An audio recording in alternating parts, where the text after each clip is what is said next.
آج ہم آپ کو بتائیں گے جنرل حمید گل عسکری تاریخ کا روشن باب۔ 20 نومبر 1936 کو دشمن استعمار کو لوہے کے چنے چبوانے والے ایک مجاہد نے جنم لیا تھا۔ کون جانتا تھا کہ سرگودا کے غریب گھرانے میں پیدا ہونے والا یہ بچہ ایک خاص مقصد کے لیے اس دنیا میں آیا ہے۔ اسے خبر تھی کہ یہ مرد حر بڑا ہو کر دنیا کی بڑی بڑی طاقتوں کا غرور خاک میں ملا دے گا اور دنیا کی سپر پاور سوویت یونین ٹکڑوں میں تقسیم ہو جائے گی۔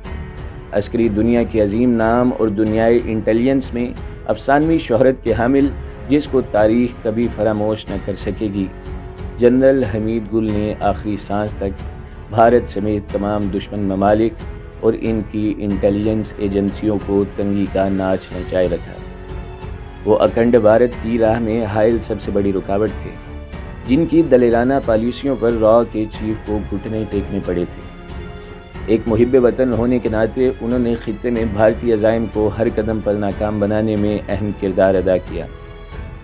غازی جنرل حمید گل پاک فوج اور ISI کے درخشاں ستارے ایک ایسے نڈر سپاہی تھے جس کی مثال بڑی مشکل سے تلاش کی جا سکے گی۔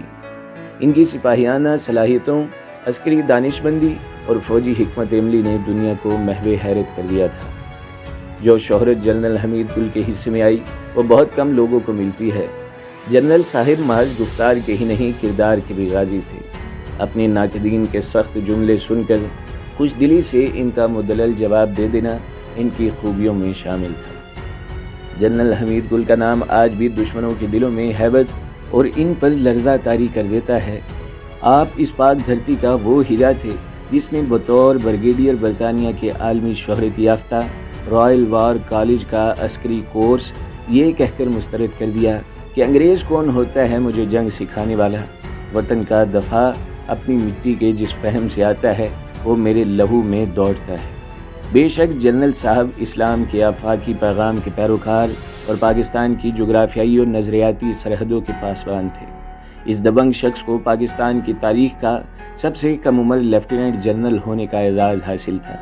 انہوں نے ہیوی انڈسٹری ٹیکسلا کا چارج اس پیشہ ورانہ منطق کے ساتھ ٹھکرا دیا تھا، میں ٹینک بنانے نہیں بلکہ ٹینک چلانے کے لیے آیا ہوں۔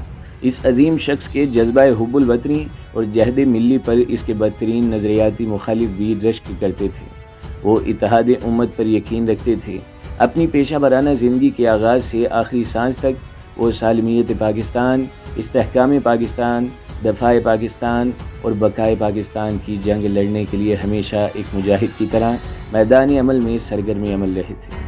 انہوں نے ہمیشہ یاد رکھی جانے والی زندگی گزاری۔ ان کی وفات پر کہا گیا کہ دنیا کے 5 بڑے دماغوں سے ایک دماغ چلا گیا۔ وسطی ایشیائی ریاستوں میں ان کی غائبانہ نماز جنازہ ادا کی گئی۔ وہاں کے مسلمانوں نے کہا کہ جنرل گل کی وجہ سے ہی ہماری مسجدیں محفوظ ہیں۔ ان میں کوئی دو رائے نہیں کہ ان کا نام عظیم جرنیلوں میں ہمیشہ لیا جاتا رہے گا۔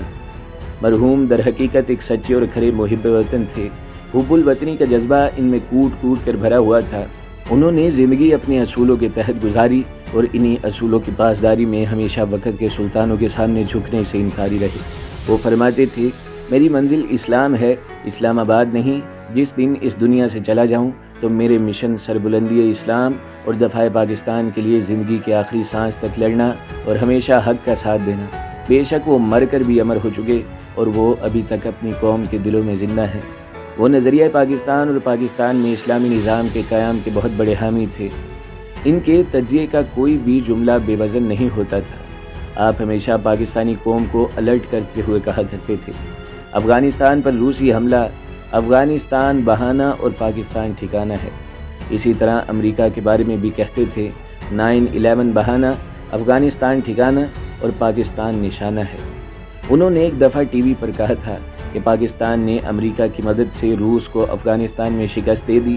ایک وقت آئے گا کہ آپ سنیں گے کہ امریکہ کی مدد سے امریکہ کو افغانستان میں شکست دی گئی۔ آج اس مجاہد کے یہ الفاظ حقیقت کا روپ دھار کر افغانستان میں امریکی پسپائی کی صورت میں ہمارے سامنے ہیں۔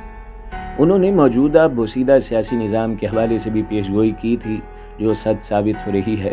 یہی وجہ ہے کہ آج نہ صرف سوشل میڈیا پر ان کے نظریات کا چرچا ہے، بلکہ اب تو ٹرکوں پر بھی اشعار کی بجائے ان کے سنہری اقوال و افکار لکھے نظر آتے ہیں۔ جس کا مطلب یہی ہے کہ ان کا نظریہ، ان کی ڈاکٹرائن آج بھی سلامت ہے۔ انہوں نے کشمیر کی آزادی کے خواب کو عملی جامہ پہنانے کے لیے کشمیر لبریشن کونسل کی بنیاد رکھی۔ بھارتی میڈیا میں اس حوالے سے کافی واویلا مچایا جاتا ہے۔ پاکستانیوں کو اچھی طرح یاد ہے کہ سوویت یونین نے مشرقی پاکستان کو توڑنے میں بھارت کی مدد کی تھی۔ سوویت یونین اور بھارت کا دفاعی معاہدہ تھا، جس پر جنگ کے دوران روس کی ایٹمی گن بوٹس نے ہمارے سمندروں کا محاصرہ کیے رکھا اور بحریہ کو مفلوج کر دیا۔ پاکستان کے اتحادی امریکہ کی جانب سے پاکستان کو یہ تسلی کرائی گئی کہ امریکہ کا 7واں بحری بیڑا پاکستان کی مدد کے لیے روانہ کر دیا گیا، مگر یہ آیا کہ مصداق وہ کبھی پاکستان کی مدد کو نہیں آیا، بلکہ ہنری کیسنجر کی کتاب کے مطابق امریکہ نے بھی قیام بنگلہ دیش میں بھارت کی مدد کی تھی۔ ISI کے سربراہ جنرل حمید گل نے بہترین منصوبہ بندی کر کے افغانستان میں سوویت یونین سے ملک توڑنے کا بدلہ لیا۔ سوویت یونین کے خلاف بھرپور مزاحمت اور مجاہدین کی بھرپور اعانت کی گئی تھی۔ جنرل گل کی افغان جہاد میں دلچسپی اور اس کی صالحانہ عقیدت کا ثبوت یہ ہے کہ وہ افغان جہاد کی اضافی ذمہ داریوں کے عوض ملنے والا الاؤنس بھی جہاد فنڈ میں جمع کروا دیتے تھے۔ نہ صرف افغان مجاہدین اور طالبان کی عادت، بلکہ وسطی ایشیا کے مسلمان بھی ان کو اپنا نجات دہندہ سمجھتے تھے۔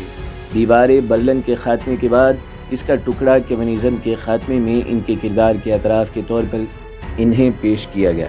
بدنام زمانہ بھارتی ایجنسی را اور انڈین ملٹری انٹیلیجنس نے جنرل گل کو ریٹائرمنٹ کے بعد بھی ہمیشہ حاضر سروس جرنیل سمجھا۔ وہ بھارت، اسرائیل اور اس کے حمایتیوں کے حوالے سے نہایت سخت جذبات رکھتے تھے۔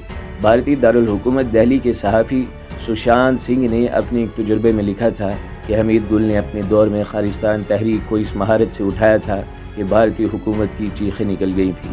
بھارت آج بھی مختلف ریاستوں میں چلنے والی علیحدگی کی تحریکوں پر مورد الزام جنرل صاحب کو ٹھہراتا ہے۔ وہ بھارت ہی نہیں، دنیا کو دو ٹوک الفاظ میں انتباہ کیا کرتا تھا کہ ہم جنگ کے خواہش مند نہیں ہیں، لیکن ہم پر جنگ مسلط کی گئی تو پھر سارا ہندوستان ہمارا ہوگا۔ وہ کشمیریوں کی تحریک آزادی کے بے باک ترجمان تھے۔ اکثر فرماتے تھے کہ کشمیر کو آزاد کرانے کی خاطر اگر پاکستان کو 50 جنگیں بھی لڑنا پڑیں تو ہم اس کے لیے تیار ہیں۔ اس بات میں کوئی دو رائے نہیں ہے کہ ان کی رحلت کے بعد کشمیر کاز کو جتنا نقصان پہنچا وہ ناقابل تلافی ہے۔ آج میانمار میں مسلمانوں پر ظلم کے پہاڑ توڑے جا رہے ہیں۔ انہیں منظم سازش کے تحت اپنی سرزمین سے بے دخل کیا جا رہا ہے۔ شام میں مسلمانوں کے خون سے ہولی کھیلی جا رہی ہے۔ عراق اور لیبیا برباد کر دیے گئے۔ مشرق وسطیٰ آگ کے دہانے پر کھڑا ہے۔ کشمیریوں کی جدوجہد آزادی کو کچلتے ہوئے اس کا خصوصی ریاستی درجہ ختم کر دیا گیا ہے۔ کشمیری بدترین فوجی محاصرے میں ہیں۔ ان پرآشوب حالات میں آج پھر دنیا کو حمید گل جیسے عظیم جرنیل اور اسلام کے سچے سپاہی کی ضرورت ہے۔ تو دوستو، یہ تھی اسلام کے سچے سپاہی اور سابق ڈائریکٹر جنرل ISI اور دنیا کی تمام انٹیلیجنس ایجنسیوں کو تنگی کا ناچ نچانے والے جنرل حمید گل کی بائیوگرافی۔ اور بہت سی اہم شخصیات کی بائیوگرافی جاننے کے لیے ہمارے چینل کو ضرور سبسکرائب کر دیں۔ ویڈیو کو لائک اور شیئر کے بٹن پر بھی کلک کر دیں تاکہ ہر جو آنے والی ویڈیوز ہیں وہ آپ کو سب سے پہلے ملتی رہیں۔